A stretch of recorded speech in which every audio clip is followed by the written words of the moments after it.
Hello दोस्तों।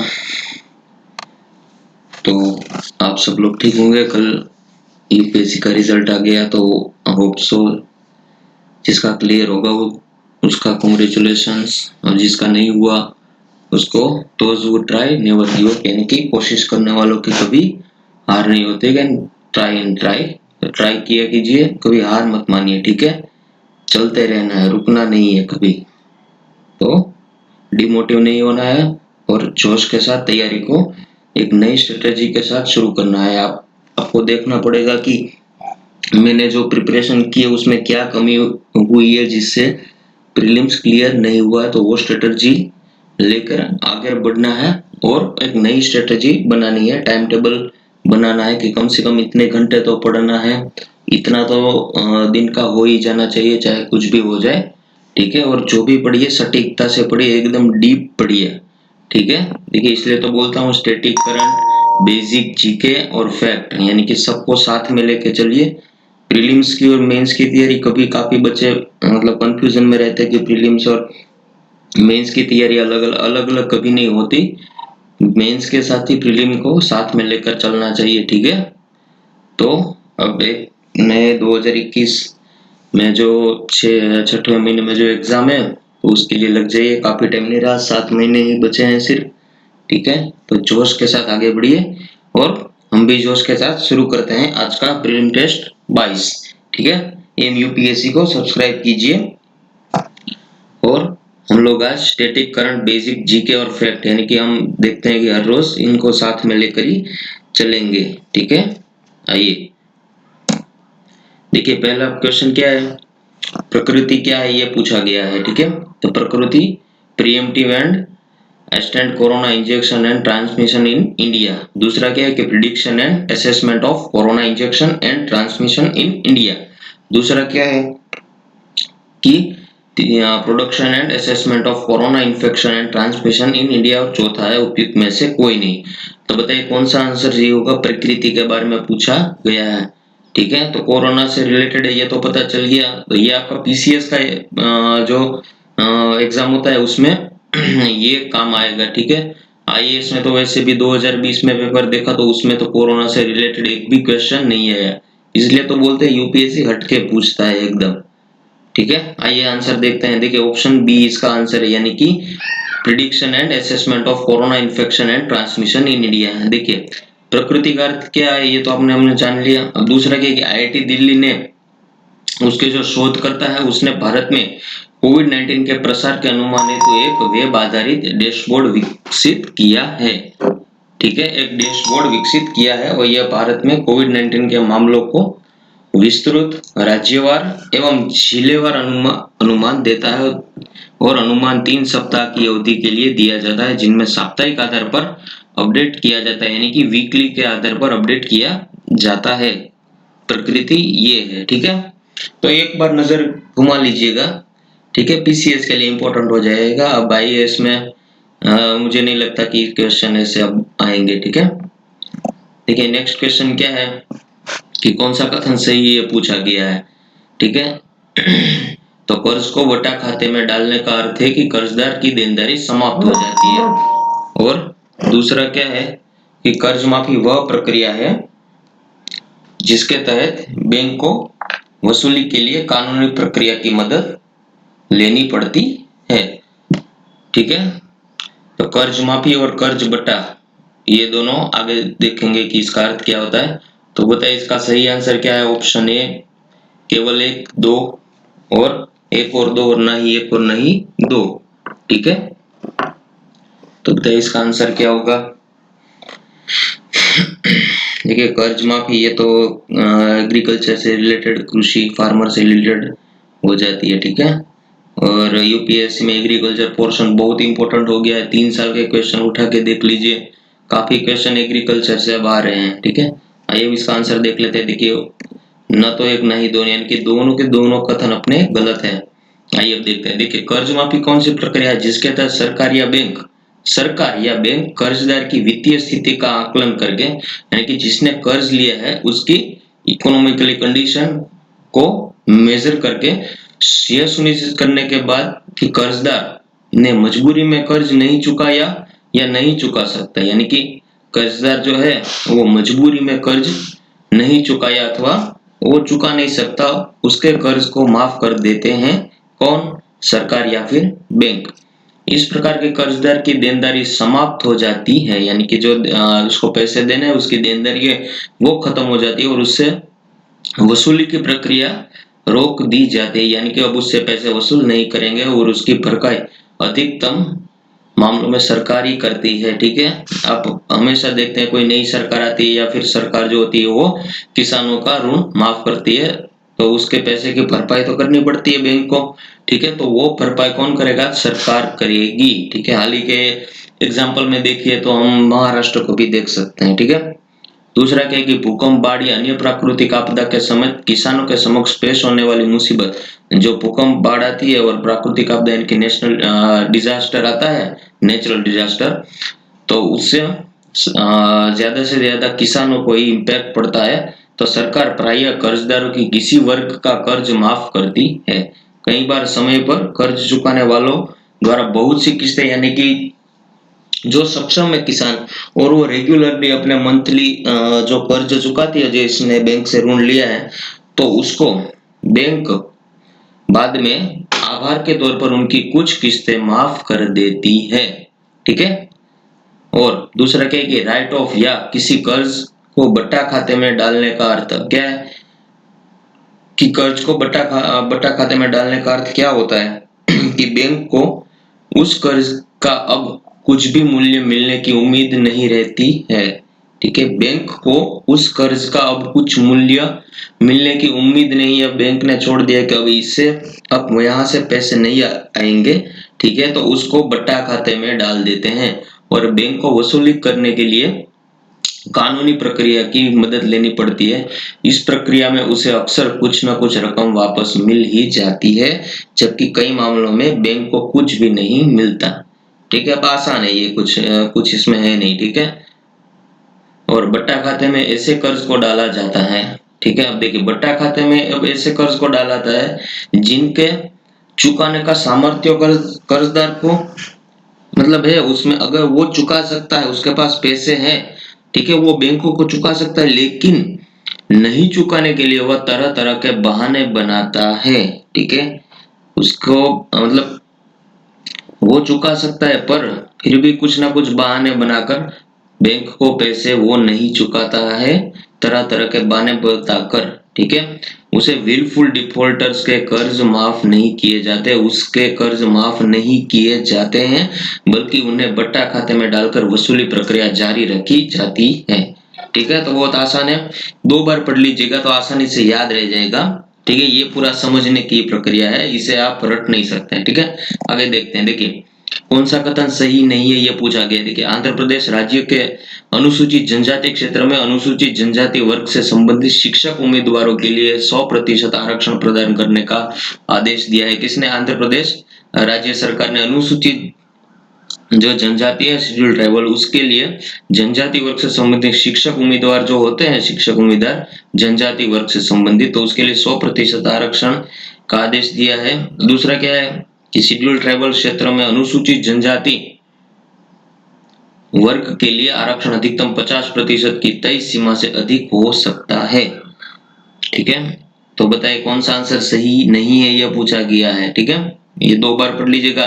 ठीक है, पहले यही पढ़ना चाहिए कि क्या पूछा गया है, सही है या फिर सही नहीं है या फिर सही है। ठीक है, केवल एक और दो, और नहीं एक और नहीं दो। ठीक है, देखिए ऐसे जो ऑप्शन होते हैं ना उसको 2 बार पढ़ लेना चाहिए आराम से, एकदम दिमाग को शांत करके। ठीक है, आइए इसका आंसर देखिए, बी इसका आंसर है, यानी कि केवल 2। ठीक है, वो कथन सही नहीं है। ठीक है, अब आइए देखते हैं। देखिए आंध्र प्रदेश ने अनुसूचित जनजाति क्षेत्र में इस वर्ग के उम्मीदवारों के लिए 100% आरक्षण प्रदान करने का आदेश दिया है। ठीक है, ये बात तो सही हो गई, पहला कथन। देखिए जिसे सुप्रीम कोर्ट ने निरस्त कर दिया है। सुप्रीम कोर्ट के अनुसार अनुसूचित क्षेत्र में स्थित स्कूलों में अनुसूचित जनजाति वर्ग से संबंधित शिक्षकों का 100% आरक्षण संवैधानिक रूप से कॉन्स्टिट्यूशनली अमान्य है। ठीक है, इसलिए सुप्रीम कोर्ट ने इसे निरस्त कर दिया है और साथ ही में सुप्रीम कोर्ट ने आंध्र प्रदेश सरकार पर जुर्माना भी लगाया है। ठीक है। और दूसरा क्या है, आपका इंटरव्यू का क्वेश्चन भी ये हो सकता है, ठीक है।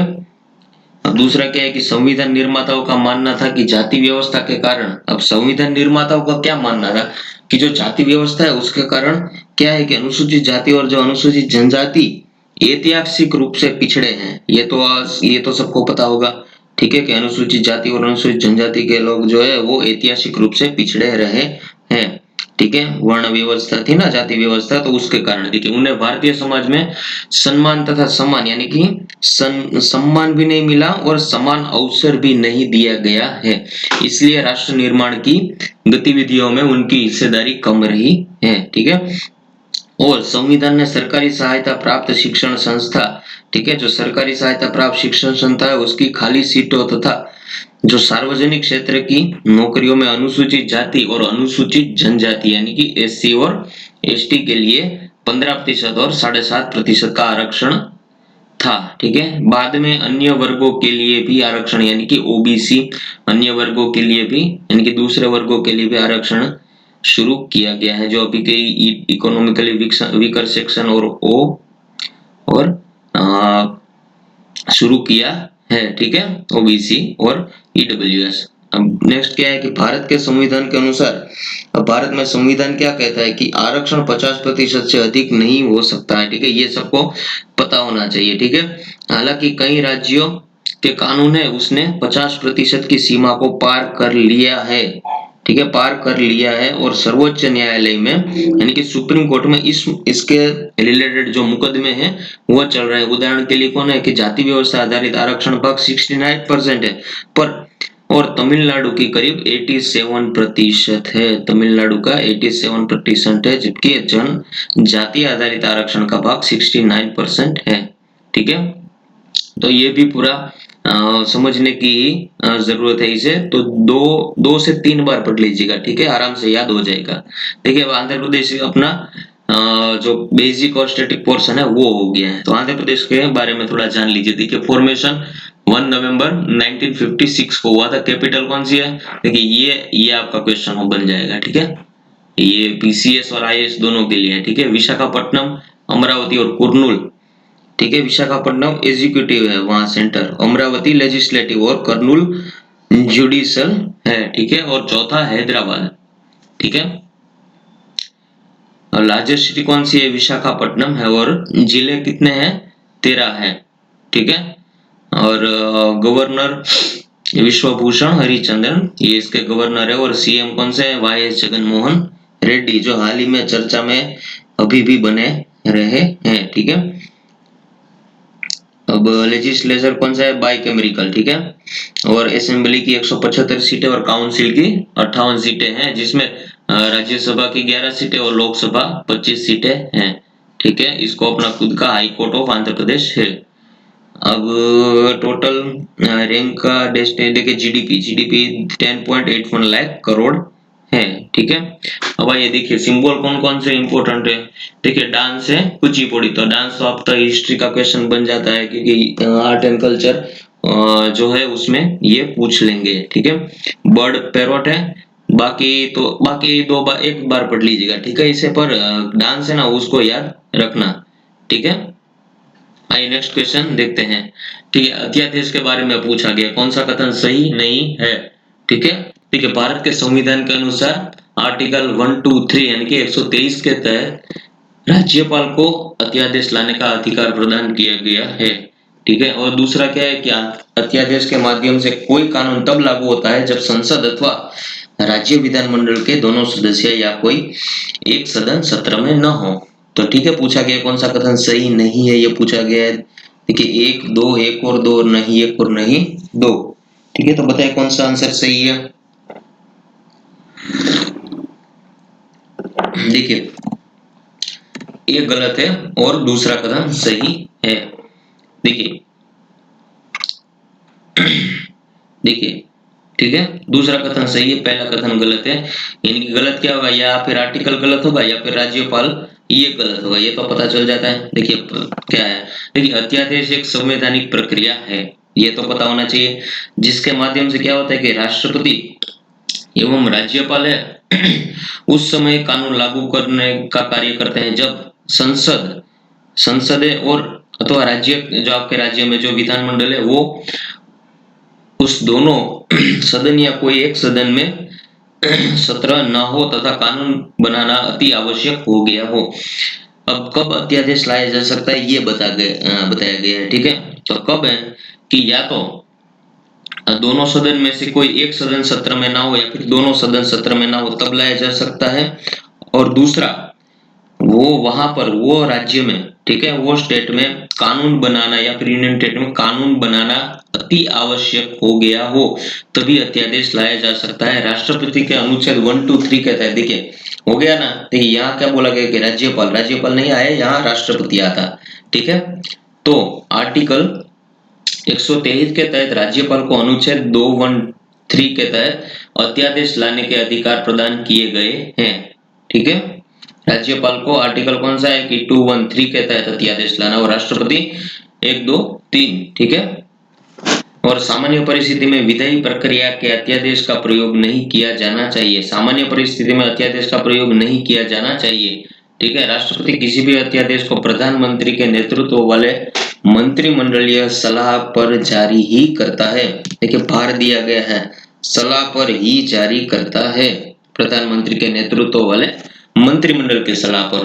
और अब क्या है कि सामान्य परिस्थिति में जो विधायी प्रक्रिया के लिए अध्यादेश प्रयोग में नहीं किया जाना चाहिए। ठीक है, ये तो पता चल गया, क्योंकि अत्यादेश असामान्य परिस्थिति में अर्थात उस स्थिति में लाया जा सकता है। ठीक है, ये तो अपना हो गया कि सदन के दोनों सत्र जो राज्य मंडल है और राज्य का विधानमंडल या फिर संसद या फिर दोनों में से कोई सत्र में ना हो तब। ठीक है, और सामान्य परिस्थिति में ये अध्यादेश लाया नहीं जा सकता ये। ठीक है, देखिए कोविड-19 के कारण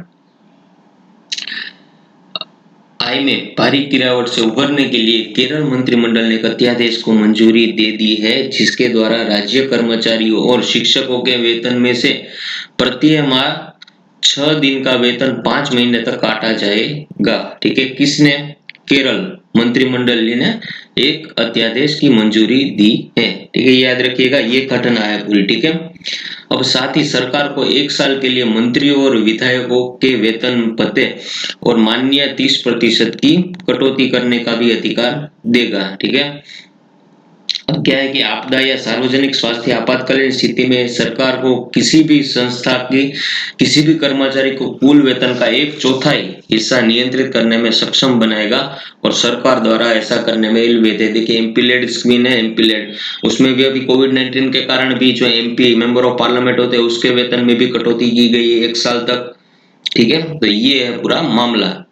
ठीक है, अब केरल उच्च न्यायालय ने क्या किया? केरल उच्च न्यायालय ने राज्य सरकार की ओर से जारी कर्मचारियों के वेतन कटौती के आदेश को विधि सम्मत नहीं बनाए, यानी कि विधि के अनुसार नहीं है, और इस पर अगले 2 महीने तक के लिए रोक लगा दी गई है, यानी कि रोक दिया गया है। ठीक है, परंतु हाई कोर्ट ने वक्तव्य के बाद भी केरल सरकार ने यह फैसला लिया है। ठीक है, तो ये है पूरा मामला। आगे देखते हैं। देखिए परख के संदर्भ में निम्नलिखित कथनों पर विचार कीजिए। क्या है ये? देखिए केंद्रीय शिक्षा मंत्रालय के अंतर्गत एवं स्वायत्त संस्थान के रूप में कार्य करेगा। और दूसरा क्या है कि यह देश में सभी स्कूल बोर्डों के लिए छात्र आकलन तथा मूल्यांकन मानक निर्धारित करेगा। परख के बारे में पूछा गया है।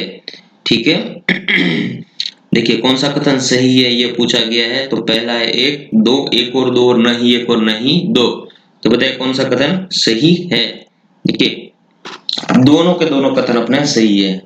देखिए स्टार्स परियोजना के अंतर्गत, यानी कि स्टार्स परियोजना के अंदर में जो परख की स्थापना राष्ट्रीय आकलन केंद्र के रूप में की गई थी। अब क्या है? देखिए केंद्रीय शिक्षा मंत्रालय के तहत परख एक स्वायत्त संस्था है, यानी कि स्वायत्त संस्था, यानी कि अपने खुद के निर्णय वो ले सकती है। जैसे कि सुप्रीम कोर्ट है, यूजीसी है, फिर केग है, ठीक है, यूपीएससी है, वो भी स्वायत्त संस्था है। ठीक है, और यह देश में सभी स्कूल बोर्डों के लिए छात्र आकलन, अब क्या करेगी कि देश में जो सभी स्कूल बोर्ड है उसके लिए छात्र आकलन तथा मूल्यांकन मानक निर्धारित करेगा। कौन? परख। ठीक है, और ध्यान रखने की बात यह है कि वर्तमान में अधिकांश स्कूल बोर्ड है वो राज्य सरकारों द्वारा निर्धारित मानदंडों का पालन करते हैं और राष्ट्रीय शिक्षा नीति, ठीक है, नेशनल एजुकेशन पॉलिसी के अनुसार यह राज्य और राष्ट्रीय स्तर पर अध्ययन परिणामों की निगरानी हेतु मानकीकृत परीक्षण के लिए दिशा निर्देश डायरेक्शन प्रदान करेगा। ठीक है, तो एक बार पढ़ लीजिएगा। ठीक है, इतना इंपॉर्टेंट ये नहीं है। ठीक है, एक बार पढ़ लीजिएगा। ठीक है, देखिए हाल ही में चर्चा में रहा लेज मैजेस्ट्री कानून किस देश से संबंधित है? कंबोडिया, थाईलैंड, फ्रांस और स्पेन। ठीक है, तो थाईलैंड इसका सही आंसर है। अब क्यों है ये देख लीजिए। ठीक है, दंड संहिता की धारा 112 के माध्यम से थाईलैंड में राजतंत्र अभी भी थाईलैंड में है तो संरक्षित किया गया है। इसके अनुसार, ठीक है, राजा, रानी, उत्तराधिकारी या रीजेंट की आलोचना करने के लिए या फिर इसको अपमानित करने के लिए 3 से 15 साल तक का कारावास की सजा दी जाएगी, जेल में डाल दिया जाएगा 3 से 15 साल तक। इसे ही लेज मैजेस्ट्री कानून का नाम दिया गया है। ठीक है, तो समझ में आ गया कि ये लेज मैजेस्ट्री कानून क्या है कि दंड संहिता की धारा 112 के माध्यम से, ठीक है, जो भी थाईलैंड के जो राजा, रानी या फिर जो उसके उत्तराधिकारी या फिर रीजेंट है उसकी आलोचना करने या फिर उसका अपमान करने पर 3 से 15 साल की कारावास दी जाएगी। ठीक है, दंड का प्रावधान नहीं है इसके यूपीएससी। फिर देखिए क्या पूछेगा कि ये तो बता देगा, ठीक है, कि इसको अपमानित करने पर 3 से 15 साल की कारावास तथा उसको दंड भी दिया जाएगा। तो दंड फिर है ये आगे बीच में डाल दिया तो कथन गलत हो जाएगा। ठीक है, यूपीएससी ऐसी हेरफेर कर लेती है। ठीक है, अब थाईलैंड में प्रदर्शनकारी इसे कठोर कानून को रद्द किए जाने की मांग कर रहे हैं। ठीक है, देखिए ये रहा पूरा थाईलैंड का मैप। देखिए ये रहा थाईलैंड, ये दिख रहा है यहाँ पर एरो कर्सर है जहाँ पर, ये थाईलैंड और ये अपना इंडिया कहाँ है, ये रहा इंडिया और यहाँ से है थाईलैंड। और थाईलैंड के आसपास कौन से? म्यांमार है, वियतनाम है और साउथ में कौन सा है? Gulf of Thailand. और साउथ में मलेशिया भी है, पास में इंडोनेशिया, फिलीपाइंस। ठीक है, और उसको टच कौन सा है? फिलीपाइंस सी। और यहाँ बे ऑफ बंगाल। ठीक है, याद रख लीजिएगा। ठीक है, मैप हमेशा ये जियोग्राफी जोड़ दिया, ऐसे ही सबको जोड़ के चलना है। ठीक है, अब नेक्स्ट क्या जोड़ना है? देखिए मैंने तो बता दिया कि जियोग्राफी रिलेटेड ये बता दिया आपको। पॉलिटिक कैसे जोड़ेंगे कि भारत और थाईलैंड के संबंध, ठीक है, वो इंटरनेशनल रिलेशन से जोड़ दिया। ठीक है, अब आइए नेक्स्ट क्वेश्चन देखते हैं। ठीक है, देखिए एफएओ के बारे में पूछा गया है। ठीक है, खाद्य एवं कृषि संगठन। ठीक है, इसकी स्थापना 1945 को हुई थी। इसका मुख्यालय रोम में है। इसका मुख्य लक्ष्य सभी के लिए खाद्य सुरक्षा की प्राप्ति सुनिश्चित करना है। देखिए उपयुक्त में से कौन सा सही है ये पूछा गया है। केवल एक, केवल दो, केवल तीन या फिर तीनों के तीनों कथन सही है अपने। तो बताइए कौन सा आंसर सही है। देखिए तीनों के तीनों कथन सही है। देखिए हाल ही में क्या है कि हाल ही में फूड एग्रीकल्चर ऑर्गेनाइजेशन की 75वीं वर्षगांठ मनाई गई है और भारत ने इस अवसर पर 75 रुपए के मूल्य का सिक्का जारी किया गया है। ये इसकी घटना है। ठीक है, चर्चा में इसलिए है। देखिए एफएओ है वो अंतरराष्ट्रीय स्तर पर भूख समाप्त करने हेतु किए जाने वाले प्रयासों का नेतृत्व करने के लिए संयुक्त राष्ट्र की एक विशेष एजेंसी है, यानी कि यूएन की एक विशेष एजेंसी है एफएओ। और वो क्या करती है कि अंतरराष्ट्रीय स्तर पर भूख समाप्त करने हेतु प्रयास का नेतृत्व करने वाले संयुक्त राष्ट्र की एक विशेष एजेंसी है, यानी कि भूख समाप्त करने हेतु उसका मेन मोटिव है, जिसकी स्थापना 1945 को 16 अक्टूबर को की गई थी।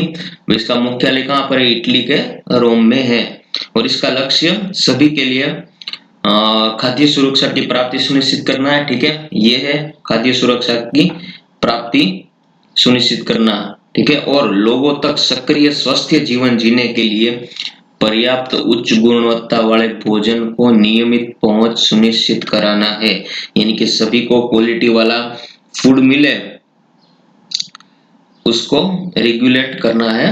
ठीक है, ये है उसका मेन मोटिव। ठीक है, किसके लिए? स्वस्थ जीवन जीने के लिए ये है।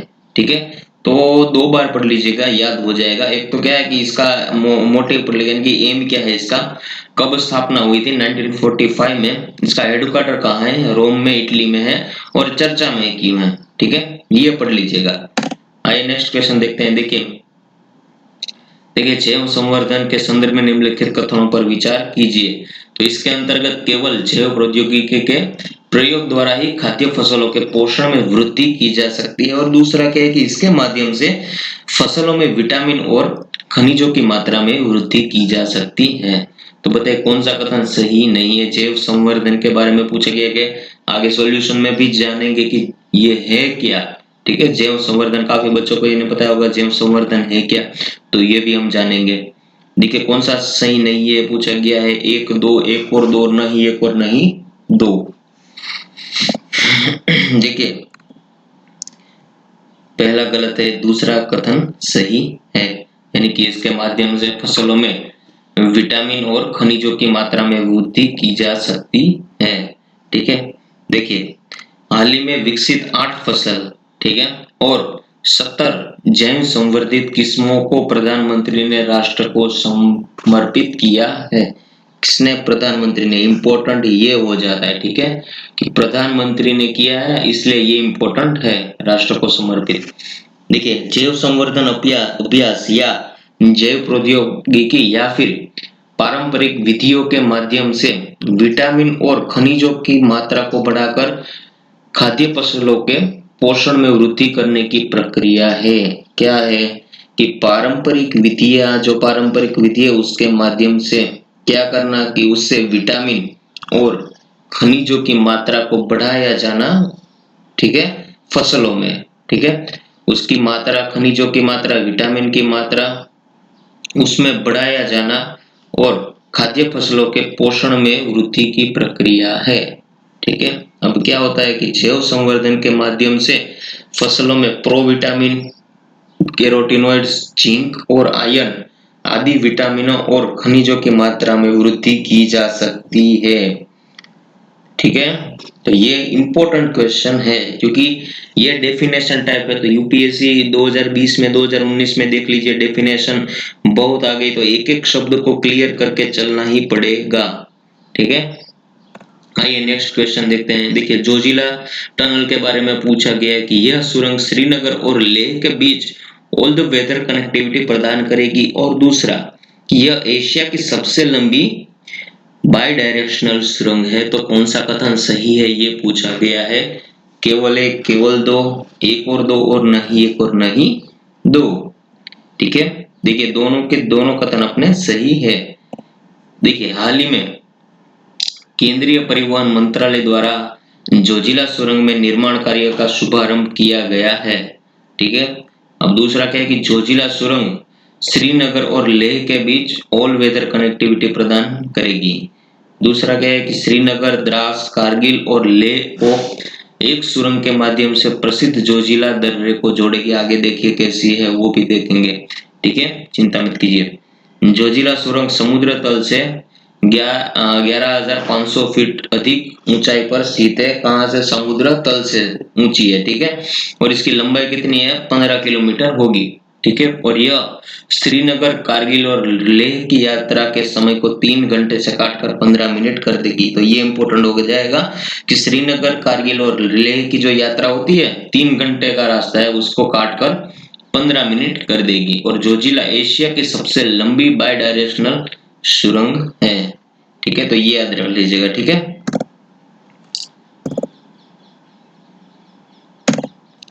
देखिए ये भूल गया। ठीक है, कल मैं आपको कल बता दूंगा। ठीक है, कैसी है। देखिए अब नेक्स्ट क्वेश्चन देख लेते हैं। देखिए भारतीय राष्ट्रीय कांग्रेस के कराची अधिवेशन में संबंधित कथनों पर विचार कीजिए। देखिए पहला क्या है कि वर्ष 1930 किसके बारे में पहला पूछा गया, ये देख लीजिए। राष्ट्रीय कांग्रेस के कराची अधिवेशन के बारे में पूछा गया। हिस्ट्री का क्वेश्चन आज रखा है आपके लिए। ठीक है, देखिए वर्ष 1931 में आयोजित कांग्रेस के कराची अधिवेशन की अध्यक्षता सरदार वल्लभ भाई पटेल ने की थी। दूसरा क्या है कि इस अधिवेशन में दिल्ली समझौते यानी कि गांधी इरविन समझौते को स्वीकृति प्रदान की गई। तीसरा क्या है कि इस अधिवेशन में कांग्रेस ने 2 मुख्य प्रस्तावों मूलभूत राजनीतिक अधिकार और दूसरा कि राष्ट्रीय आर्थिक कार्यक्रमों को अपनाया गया था। ठीक है, तो बताए कौन सा कथन सही है, ये पूछा गया है। केवल एक, दो, तीन और केवल दो और यानी कि तीनों के तीनों कथन। तो बताए कौन सा सही है कराची अधिवेशन में भारतीय राष्ट्रीय कांग्रेस के। तो देखिए तीनों के तीनों कथन अपने सही है।